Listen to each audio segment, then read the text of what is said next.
Largest providers of ankle monitors in the state raises concerns about a new $2 million contract for Orleans Juvenile Court. It's meant to provide real-time monitoring of offenders, but as Robinson reports, some say it falls short. Ever since last year's murder of tour guide Christy Thibodeau in the French Quarter, real-time monitoring of juvenile offenders has been a council priority. What took a little bit of time was the hiring of the probation and parole officers. You're constantly hearing how, of course, it's like every law enforcement agency is having trouble hiring, and so that was the issue. So now they've hired up the probation and parole officers. Council members and others have now worked out the details of a multi-million-dollar pilot program kicking in this week.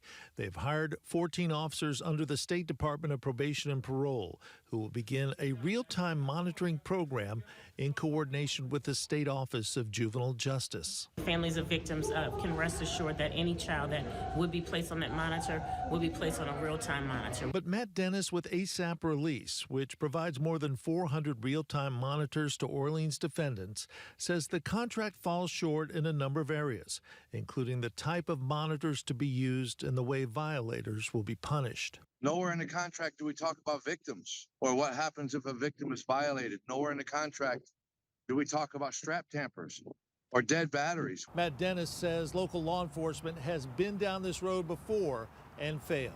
The biggest thing that strikes me is we talk about 25 people. So we've raised the income, the amount of money we're going to spend. We're going to spend it on the same exact people that did this last time, and we're going to cut in half the number of people that are on the program. But proponents of the new deal say that a ruling from the state mandated that the new monitoring program be administered by probation and parole officers who are trained to deal with juvenile offenders. Those monitors immediately go into a low range. Those kids would be picked up. They would look for them, they would follow them, they would find them, and they would bring them in so that we could see them before anything further could happen. City Council member Helena Moreno helped confect the new deal and says it's a work in progress. This is not the panacea. You know, this is just strengthening a tool that judges already had to have monitoring. Moreno says under the new contract, probation and parole officers will react anytime someone tampers with a monitor. And she says appropriate steps will then be taken by specially trained agents beginning this week. And Judge Anderson says the new contract is designed to prevent situations where juvenile offenders cut off their monitors and commit crimes. She says she wishes they can go back in time, but she calls the new contract solution focused.